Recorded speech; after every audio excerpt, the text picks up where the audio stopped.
mafita a kan wannan abu. So muna godiya gare shi, muna ƙara godiya. Kaka mun san matsalolin da ya faru a ƙasar mu baya.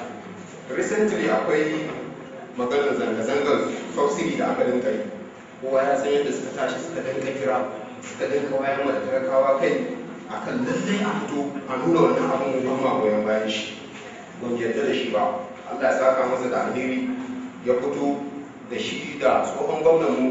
Larabar Musa suka dinka jagorancin wannan zanga-zanga da aka dinka yi. Wanda bacin kwana biyu da aka fara wannan abin, gwamnatin jihar nan ta zo ta sa wani kofi ba necessary 24 hours kofi wanda bai kan ka'ida, ba wani abu da ya ba ko a dokan kasa ba shi ba dalilin da zai sa wannan constitution wannan kofi din. Amma wannan bawan Allah da wannan tsohon gwamna suka ce lalle a fito tun daga tudun wada muka taso muka fito muka rusa wannan kofi muka fito muka nuna lalle ba mu yarda ba, har sai da muka kawo labin cikin labar akan lalle sai mun je mun dangana da shugaban. Amma cikin ikon Allah da yake su kansu ma'aikata an sai irin ma'aikatan kasar nan haka suka dinga zuwa suna harbe tiyagas da me aka koro muka gangaro cikin gari muka dawo kanarwar muka gano 69 ƙarshe har sai da aka gangaro da munan kwanan gari muka dawo gida. Ana cikin haka wannan kowa ya san police station da gidan gayu suka zo suka kama wasu a cikin wa'annan yan zanga-zangar da suka fito cikin ikon Allah wallahi an fito shi misali duk inda aka je yana gaba sai gashi Allah ya kawo shi a mota. Ƙarshe ban gogoron nan wallahi duk wanda aka kama a ranar da sai da shi wannan shi ne wanda za mu tsaya lallai cewa magana ne mun fashi goyon baya, mun jajirce akan lalle ku ga Allah ya tabbatar mana da markan da muke kai, Allah ya kai shi da nasara ya ci wannan wani.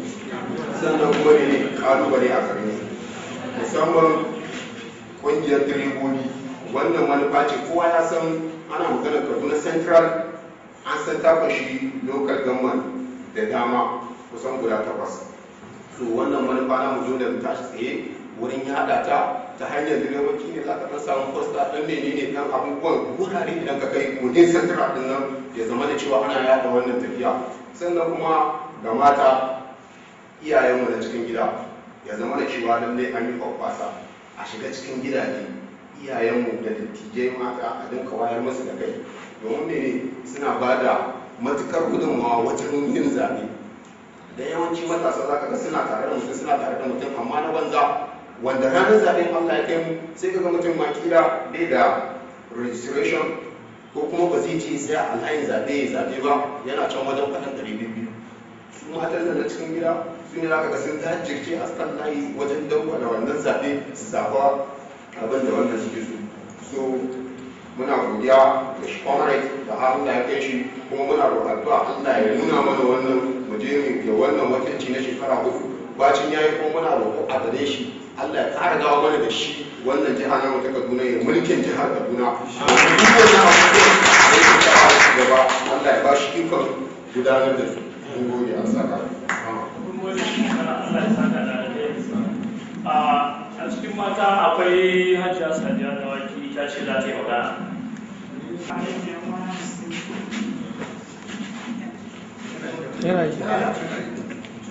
Kamar maganganun da kamar da ya yi, alhamdulillah wannan bayanin duk da ya yi shi abu ne wanda yake faruwa ba wai a Kaduna State a Najeriya gaba ɗaya. Saboda haka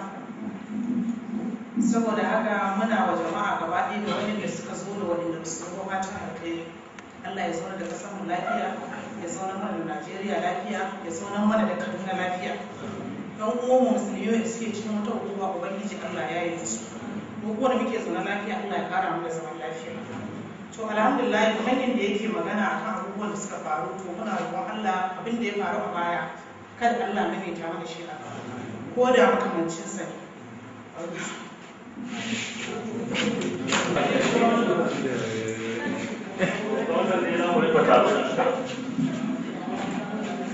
Assalamu alaikum warahmatullahi wabarakatuh. Sim.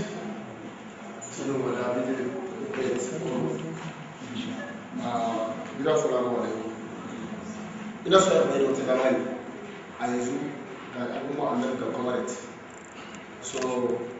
akwai wata matsala ce da take faruwa wannan irin aiki ne na comrade. So na ta neman damar da zan samu dama ga comrade ban samu ba. amma yau na samu damar zan gaya wa kwamarit kuka na kuma kuka na bada kuka talakawa sai a damar ita ce ga tana zarga auren jama'ar Allah a tsaye da abu na shi ne so ni dai ana kira rai ya kawo da akwai wani rikici da fara ya kawo da yanzu haka akwai ayan talakawa suna da hakuri iyayen su ba musu da hanyar da za su fita da shi ni ma ana ganin ina cikin wani kaduna bara a shaida mun akwai da zan iya yin samu kuma da bayyana mai ban samu lokacin ba mai ba samu zanga wa kwamarar mai girma Allah ya taimake ka irin aikin ka ne ka saba yi ko ba yau ko ba jiya wani faɗa mun saba je a rediyo mun saba gani a fili ka fita ka ja mu gurbi ka dan baka wani shugaba da ta kuma wannan halacci yau ya zo shi ka bai ce mu bi shi a matsayin neman yancin ni ban taɓa ganin shi ba tun da ta taso a rayuwana sai kuma rashin misali Allah ya ƙara mai lafiya kawai da bayanin shi ne akwai su ɗan talakawa ina ganin duk da ke jin bidiya ko ke kallon jarida akwai rikicin da ya faru a ƙauyen da ya kawo da wanda ya kai har da kura gida sarkin garin so wannan matsalolin ya sa kawo wasu yara wanda ba su yi wasu gani ba a yanzu haka suna kulle wanda yake ba wa maganar shari'a ko maganar warwaye an kulle saboda su ɗan talakawa da gaskiya an ji an kama su an kulle a kan lallai sarki an kama shi da laifin yin wani abu wanda ke ba daidai bane saboda masu da gata to shi ne damar ke da wani damar da sau kuma gaya mai wannan bukata ta jama'a shi don ba ta wace tashi ce don a faɗin shi da jagorar talakawa don duniya ta bashi ba ni da bashi so wannan dama ce da sau don kwarar in Allah ya san akwai abin da zai yi da Allah ya taimaki waɗannan jama'a da wani 'ya'yan talakawa ya saba shi a wannan lamura don a sako wasu 'ya'yansu jama'a na gode assalamu alaikum bari yi ra'atu wani magana Assalamu alaikum warahmatullahi ko da yake ba na ɗaya daga cikin wanda zai magana tun da darekta na amma abin da ya sa ni nake saboda maganar da ɗan talikin nan ya yi daga ya kawo da giwa lokacin da to kuma kai ka magana ga tsarka maganar da ya yi akan maganar giwa ko ya kawo da wani bangare ne na ayyuka dama da muke yi a ofis ba maganar kuma takara ba kamar yadda kuka sani wannan kungiya ta kare haƙƙin ɗan adam wanda kuma shehu sani ke shugabanta irin wannan kes din muna da su sun fi dubu maganar ya kawo da tun ranar da abin ya faru akwai salman akwai ɗan fulani daga nan garin da kake magana wanda suka taso suka zo suka same mu a ofis amma kafin su same mu muna wani kes na mutanen giwa a ƙarƙashin ina jin ya kawo da suke wasu yara da aka kama su su biyu sun je suna aiki a gonar wani soja a benin edo state mun tura lauya ya je edo state zai kai sau 15 yana zuwa a ƙarƙashin ƙungiyarmu wanda yake yaran nan sai bayan shekara 2 suna cikin kurkuku sannan muka binciko muka gano inda su lokacin da aka kama su shekarunsu 17 yanzu sun cika shekara 19 kusan 19 da rabi har sun fara daina gani wannan abin da ya sa na tashi na yi wannan magana wannan ayyukan da ake yi kenan kusan shekara 15 muna da lauyoyi masu yawa to wannan kesin ya zo gare mu sannan mun gaya musu akan cewa da ina ne mutanen da aka kama su ina aka kai su saboda shi magana na shari'a wani abu ne daban idan aka ce maka magana ce ta shari'a idan aka yi ba tashi za ka yi ka je ka afka wa maganan ba sai ka yi bincike aka yi menene aka yi su waye da waye aka kama kuma ina aka kai su to mun tura musu akan cewa su turo mana idan police station ko prison ko kotu aka kai su a giwa din ne ko a yaka wa dare ko a zariya ko a nan kaduna to abinda muka ce su kawo mana kenan wanda har yanzu ba mu ba sai dai an gaya mana cewa an kawo mutane masu yawa amma abin da yasa nake gaya maka wannan shine ba wai local government ɗinka na giwa ba kawai muna da irin wannan case din a kusan duka local government na jihar Kaduna da wasu jihohi ma a Najeriya to idan ya zama da cewar kai kana da sunaye na cikin waɗannan mutanen da aka kama to a rubuta mana sunayensu a rubuta mana police station ɗin da aka kai su ko kotun da aka kai su ko prison ɗin da aka aje su ko a giwa ne ko a Zaria ko a nan Kaduna na gode ya sha kuma shi yanzu sai ba mu nan da sunan shi akwai taimako da zai yi zami magana da shi zai kara taimaka ma Ina jawabai dai sun gabata kamar yadda ya kamata kuma mun ji kunne ya ji gangan jiki tasira. Idan yau mu ne ba mu ne kowa don rayuwa idan ka taso in kana yaron ka kana jariri ba ka kawo manzalin da nake ni kama na haka to ba tunanin da kake illa tunanin bayan ka ya za ka kasance. Mun gama abubuwan da muka gani mun sha wahalar da muka sha ya kamata mu yi wa kan mu kiyamar laifi mu daina ɗaukar ganye ranar zaɓe muna ɗorawa a kan mu bosiyar ne mu mai kuɗi ya tsaye mu ya je mu biya buƙatar mu da $1,000 ta wannan wurin wannan ba shi ainihin ƙasashen waje suke abin nan ɗinsa suke yi da wannan insha Allah za mu rufe shi ban saba da wanda ya kawo shi kafin da nasu shi ne ya iya abinsa a yanzu magana da muke ciki za mu sake mai da microphone din nan a hannun kuma da shi usani domin jawaban da mutane suka iya ta mai da wani abu ko da na minti ne shi da shi ya fahimci wani abu da kuma mu fahimta ba mai girma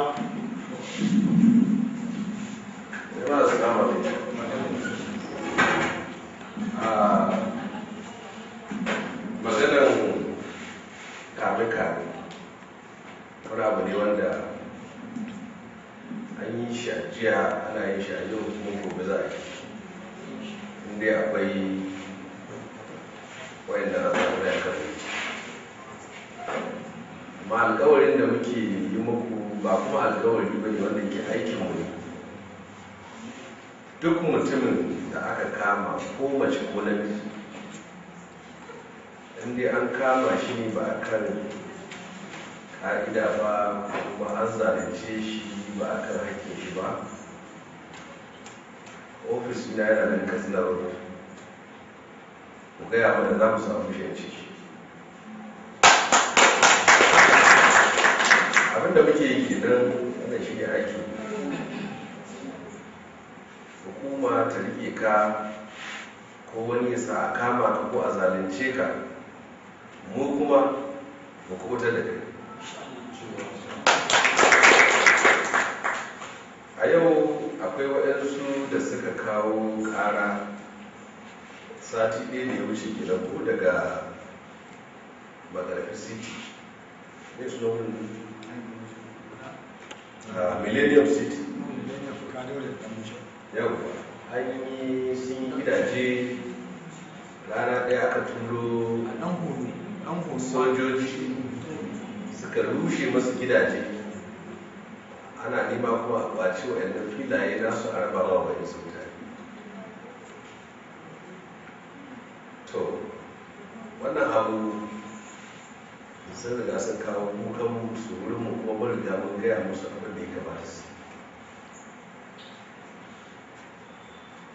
ba wani abu ne mai wahala ba gare ni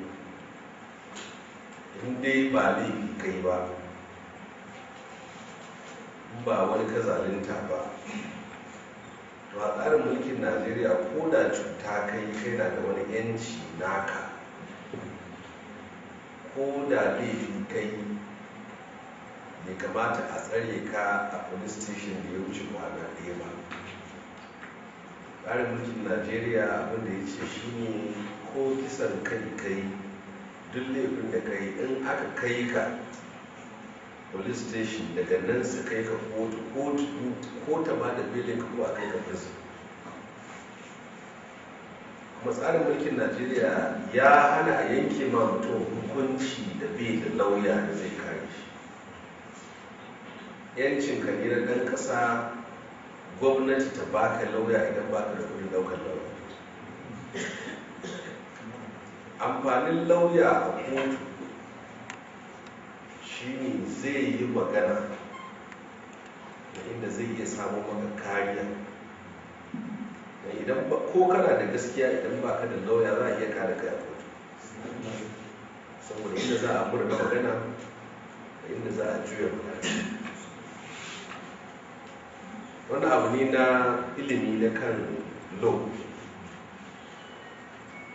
zan koya muku lo da minti ɗaya. Yau idan ka shigo cikin ɗakinka ka ga matanka tare da wani, a nan take kana ganin su ka rutse su suka mutu, a doka ba za a yanke maka hukuncin kisa ba. Amma idan ka shigo ka gansu sai ka fita ka nemo makami a waje, ka kintsa sosai, sannan ka ƙara dawowa sai ka gama da su, to za a yanke maka hukuncin kisa. Saboda a dokan lo shine wannan abin da ka yi na farko ka yi shi ne cikin zuciya, amma na biyu ko sai da ka shirya. Ina gaya muku wannan doka ke.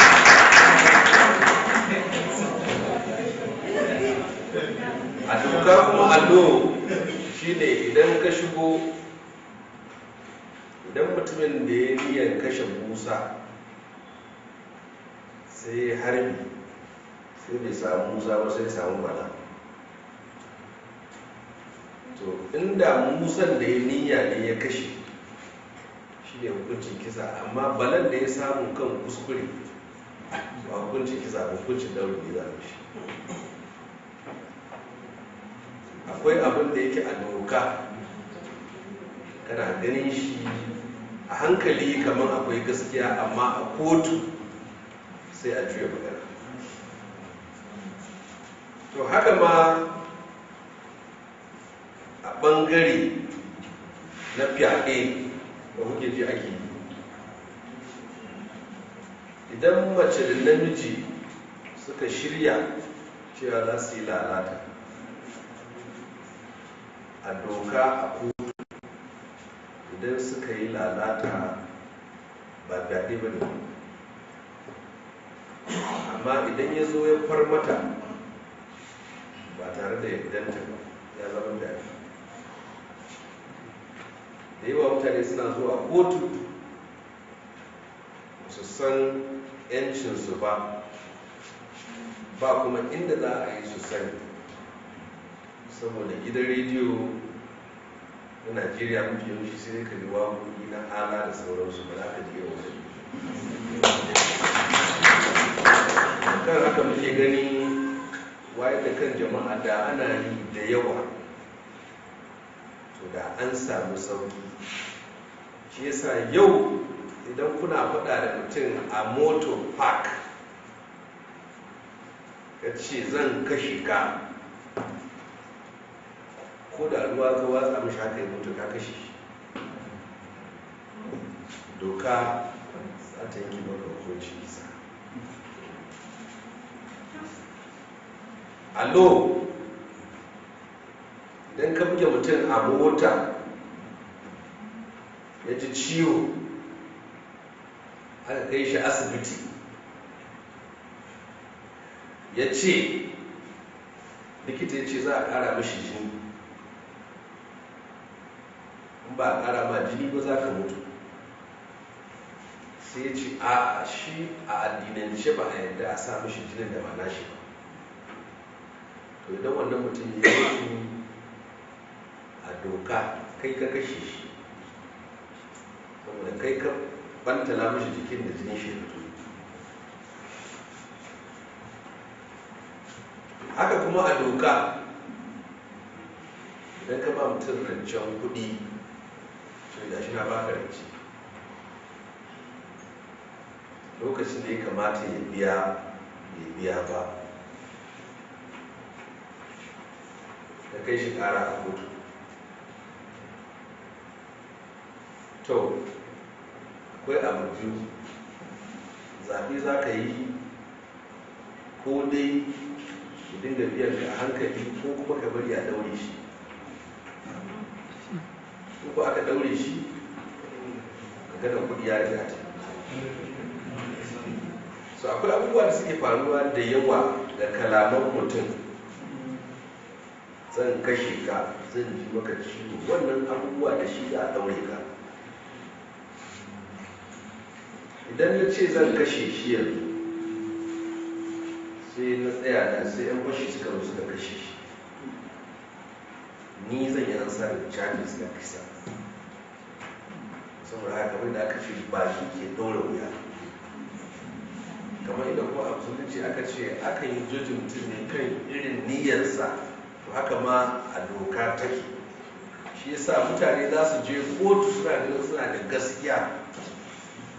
amma idan ba su da lauya sun magana a kauce shi. Shi za ka irin wannan mutane da ake kakkamawa ana rufewa da su gamu da su da yawa a ƙasa. Mutanen da kuka zaɓa su ya kamata su ke yin wannan. Kamar yadda na gaya muku kwanaki da ke masu mutu magana ba zo kuna mutu yanan ba nake cewa muna zaune za a ga wani zaɓen idan majalisa ya kira ya ce kuma mara da shi ga mutane sun zo su ce an kama su, wannan irin aikin wani ba nawa. Saboda haka yana da kyau a dinga sanin abu, sanin harka na doka ya zama dole saboda kamun ka karya shi. A kuma tsari irin na doka na lo, idan baka san doka ba ka karya duk da haka tana na kanka. Saboda haka hakkinka ne ka je ka nemi sani, in ka sani to shi kenan ka yi maganin karya wannan doka kada wani abu sami. Kuma assalamu alaikum, ina fata ku ƙungiyar yan union nan gaba idan za mu yi mitin da ku saurin ɗan uwanku da ba su nan za ku iya jawo su. Ko kuma ƙungiyoyi na matasa da na mata ku nemi lokaci wanda za mu yi mitin da ku wanda za ku isar da wannan tafiya da duk wani mace, duk wani namiji, da duk wanda ke ƙauye, da wanda ke birni ya sani cewa jirgin canji ya zo.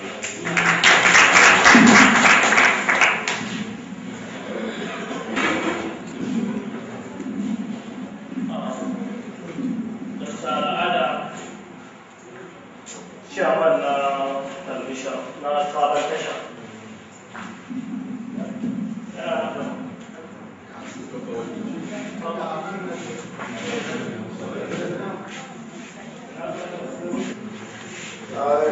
To reply to Almighty Father, to bring us together this afternoon with the awareness of comrade Sheikh Sani. We thank you for the awareness you gave to us this afternoon. We are so much appreciated for the much concern for us, and the changes will emerge with the help of God. We thank you for all what you have spoke to us this afternoon. Normally, most of us don't much understand for all what is going on, but today, the awareness made us to understand much. Glorify to Almighty in Jesus' name. In the respect of comrade, we assure you for the awareness you give to us this afternoon,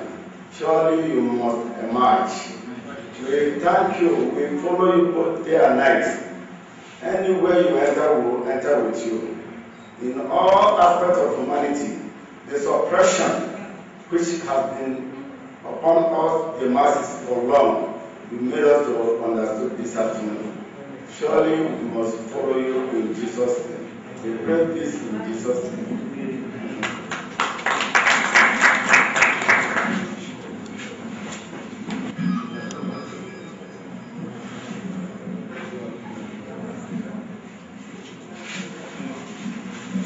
Kuma du'a da aka gayyata, alhamdulillah taro ya kawo ƙarshe. Allah ya mai da kowa gidansa lafiya. Mun gode, Allah ya saka da alkhairi. Mun gode da haɗin kai na aka bamu. Mun gode.